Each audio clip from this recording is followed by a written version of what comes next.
بریم سراغ تعریف ساختار سازمانی مجموعه خودمون.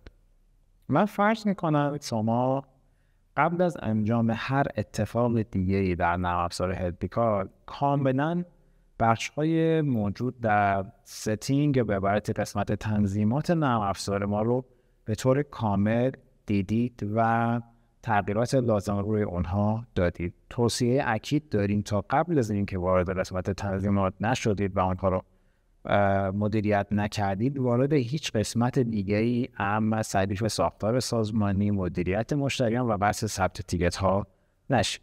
خب فرض میکنم این کار به اتمام رسیده، میرم بحث تعریف ساختار سازمانی رو استارت میزنم و کار رو با مدیریت اونها شروع میکنم. نرم افزار هلپیکال تنها نرم افزار تیکتینگ در ایران هستش که قابلیت پشتیبانی از سازمان‌های بسیار بزرگ چند شعبه‌ای رو هم در اختیار شما قرار میده.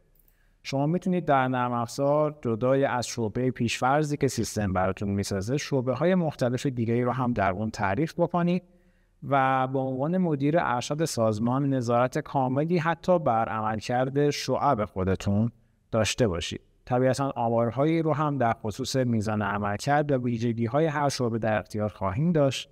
اما نکته بسیار مهم اینه که آیا اصلاً به سراغ تعریف شعبه‌های دیگه‌ای هم برید یا نه.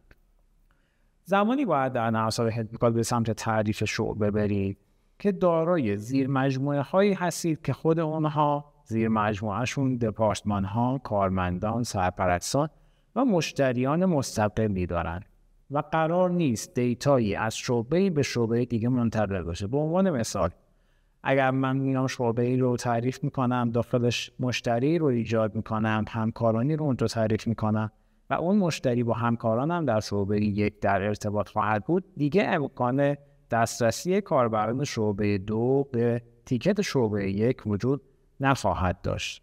بنابراین تنها زمانی باید به سمت استفاده از حالت مولتی برانچ یا چند شعبه‌ای در نرم افزار هلپیکال برید که هم شعبه شما به طور کاملا مستقل میخواد و میتونه روی موضوعات متفاوت خودش فعالیت بکنه. باز یادآوری میکنم مدیران ارشد سیستم استثناء هستن و میتونن به دیتای تمام شعب ورود پیدا بکنه.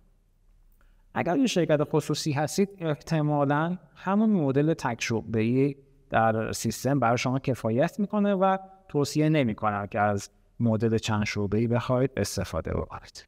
بعد از تعریف شعبه ها وارد سطح دپارتمان ها میشید. واحدهای مختلف سازمانمون رو تعریف میکنیم و زمانی که این سیستم زیر بار میره از همینجا میتونم میزان عملکرد هر دپارتمان هم در خصوص تیکت ها تو حالتهای مختلف رو نظارت بکنم. به علاوه این موضوع یه سری پارامترهای کیفیت عملکرد مثل میانگین مدت زمان ثبت اولین پاسخ به تیکت ها، میانگین مدت زمان بسته شدن تیکت ها و میانگین رضایتمندی که هر دپارتمان در پاسخگویی به تیکت ها کسب کرده رو همینجا بتونم ببینم.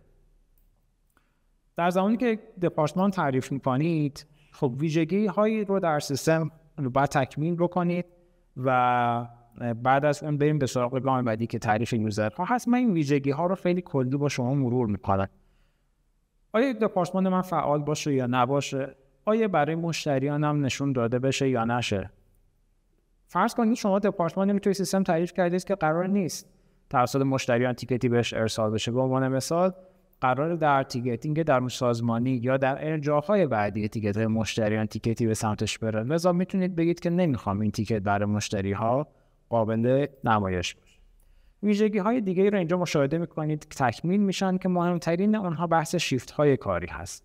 در تنظیمات من قبلا رفتم شیفت‌های مختلف سازمانم رو ایجاد کردم و حالا میام اینجا اساین می‌کنم اون شیفت‌ها رو به دپارتمان مورد نظرم. نقش این موضوع در توزیع خودکار تیکت ها در SLA و وارنینگ هایی هستش بخصوص تیکت هایی که خارج از شیفت ها دارن در سازمان ثبت میشن و اینها رو من توی ویدیوهای بعدی باز با شما مرور خواهم کرد. تعریف دپارتمان ها که به اتمام برسه نوبت میرسه به ایجاد همکاران سازمان، مدیران ارشد، سرپرستان شعب، سرپرستان دپارتمان ها و کارشناسان. باز این صفحه داره گزارش عملکرد تیکت ها رو به شما میده، اما این بار این گزارش عملکرد فرد به فرد در اختیار شما قرار خواهد گرفت. دقت کنید شما امکان تعریف همکارانتون به صورت دستی یا از طریق ایمپورت از فایل اکسل رو هم در اختیار خواهیم داشت. ابزارهای مختلف دیگه مثل گرفتن خروجی اکسل از صفحات، تنظیم ستونهای این جداول و حتی جستجوهای پیشرفته و جستجوی سریع رو هم توی صفحات معمولاً در اختیار خواهیم داشت. برسیم به اینکه چجوری یک همکار جدید رو در نرم افزار هلپیکال تعریف بکنیم. 5 تا گام برای این موضوع در پیش رو خواهیم داشت. اطلاعات هویتی فرد را وارد می‌کنی. بعد از اون میرسیم به اطلاعات تماس. از ایمیل و موبایل همکارمون استفاده می‌کنیم برای ارسال نوتیفیکیشن های سیستم. به عبارتی مثلا اگر تیکتی برای این یوزر ایجاد میشه به ایمیلش و موبایلش نوتیفیکیشن های ایمیلی و پیامکی ارسال خواهند. اگر دوست داشته باشید میتونید نرم افزار هلپیکال رو با سیستم های ویپ مبتنی بر استریسک هم اینتگریت کنید. در این شرایط افزونه ویپ هلپیکال باید روی سرور شما مستقر بشه، در تنظیمات هم مواردی که لازم هست رو انجام بدید و مابقی کار فقط میمونه تعریف شماره داخلی این همکار که در صورتی که این اینتگریشن پیاده سازی شده باشه، زمانی که تماسی در بستر ویپ به سمت مجموعه شما میاد، همکار شما که پشت هلپیکال نشسته پاپاپی براش رو صفحه ظاهر خواهد شد. اطلاعات فرد تماس گیرنده رو سیستم بهش نشون میده. اگر شماره فرد تماس گیرنده در سیستم شناسایی بشه، اطلاعات تیکت ها و پروفایلش رو به همکار شما میده و اگر شناسایی نشه دکمه ایجاد پروفایل مشتری جدید رو به همکار شما ارائه خواهد داد. از همین ارتباط سیستم هلپیکال با ویپ بعداً استفاده میکنیم در زمان برقراری تماس‌های خروجی با مشتریتون بدون نیاز به شماره گیری. گام سوممون تعریف کلمه عبور این اکانت هست و بخش مهم کارمون جایگاه سازمانی. این فرد میتونه 3 نقش مختلف در نرم افزار داشته باشه. میتونه مدیر ارشد باشه که روی همه چیز دسترسی خواهد داشت.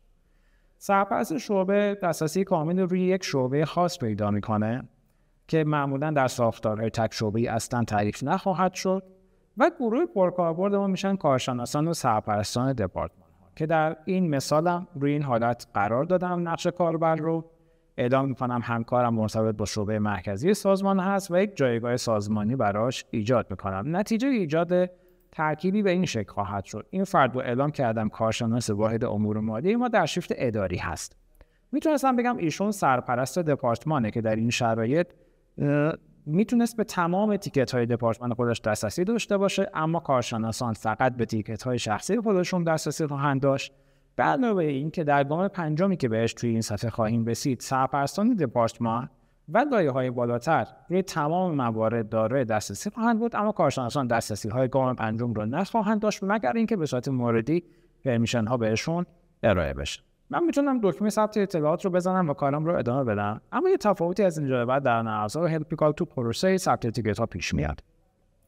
زمانی که من دارم از نرم افزار هلپیکال به عنوان یک ابزار تیکتینگ در سازمانی استفاده میکنم، خب طبیعتا میدونم همکارانم چه افرادی هستن در دپارتمان های مختلف سازمان، نقششون چی هستش، تخصصشون چیه. لذا وقتی میگم به عنوان مثال تیکتم به واحد منابع انسانی، لیست همکارانم رو سیستم لود میکنه و من دقیقاً میگم تیکتم به چه کسی اساین بشه. اما زمانی که مشتری در نرم افزار هلپیکال میخواد تیکت ثبت بکنه، اجازه انتخاب کاربر رو نخواهد داشت. صرفاً اعلام میکنه به عنوان مثال تیکتم بره برای واحد پشتیبانی. حالا ما در نرم افزار هلپیکال 3 روش مختلف رو در اختیار شما قرار میدیم که تعیین میکنه کدوم یکی از همکاران شما باید به این تیکت رسیدگی بکنه. مدل اول این که شما برای دپارتمانتون یک نفر رو گیرنده پیش‌فرض کنید. در این شرایط تیکت دست این فرد میرسه، بعد از اینکه مشتری ثبت میکنه اون رو، یا خود این فرد به اون تیکت جواب میده یا بین بقیه همکارانش تیکت رو توزیع کنه. مدل دوم اینه که گیرنده پیش‌فرضی رو تعریف نکنید. تمام اعضای اون دپارتمان تیکت‌های جدید مشتریان رو خواهند دید و در صورتی که رفتن تیکت رو خوندن، احساس کردن میتونن به تیکت جواب بدن، اعلام میکنن تیکت به من اساین بشه و کار رسیدگی بهش رو ادامه میدن.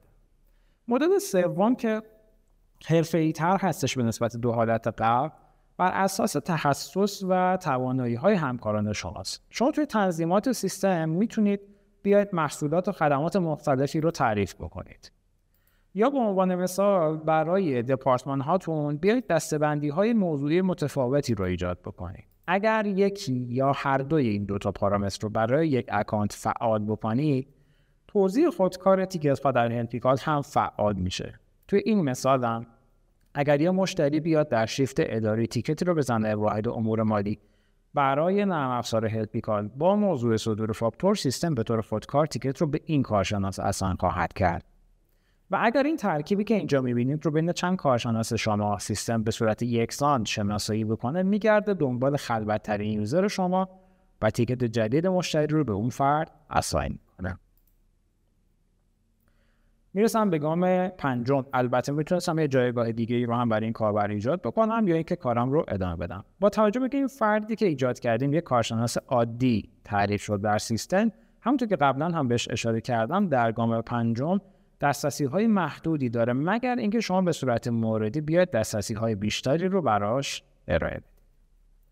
این شد تعریف ساختار سازمانی مجموعه شما در نرم افزار هلپیکال بر اساس لایه‌های مختلف دسترسی، مدیران ارشد، سرپرستان شعب، سرپرستان دپارتمان‌ها و کارشناسان. در قسمت بعدی میریم سراغ تعریف مشتریان و اون روند رو هم با هم مرور می‌کنیم.